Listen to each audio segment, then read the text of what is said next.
Myanmar's official death toll from Cyclone Mocha tops 145, but basic aid and rebuilding post-disaster proving challenging amid restricted access and continued political tension.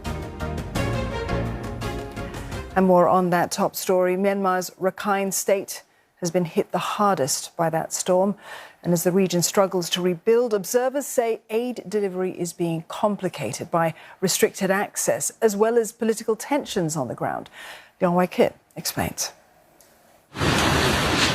Myanmar is still picking up the pieces after Cyclone Mocha left a trail of devastation in coastal Rakhine State on Sunday.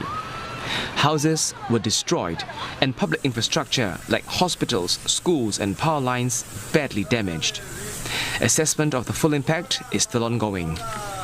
But experts say Myanmar has learned from Cyclone Nuggets, the worst natural disaster it has recorded 15 years ago. Certainly, they took away the need for preparedness and the communication and awareness. But at the same time, what we're not seeing, of course, or what's not visible yet is to what extent will the acceptance of humanitarian aid community, regardless of nationality, affiliation, or so on, be accepted. Right now, what we're hearing is, again, a repeat of send us the assistance, send us the packages, we will facilitate or we will distribute. UN agencies have met the Myanmar military to discuss aid delivery, but they haven't yet been given the green light to enter affected areas. The military has transported aid to Rakhine, but observers fear that aid won't reach those in need if it's funneled through the army. The Arakan army, which controls parts of Rakhine State, is appealing for funds and assistance.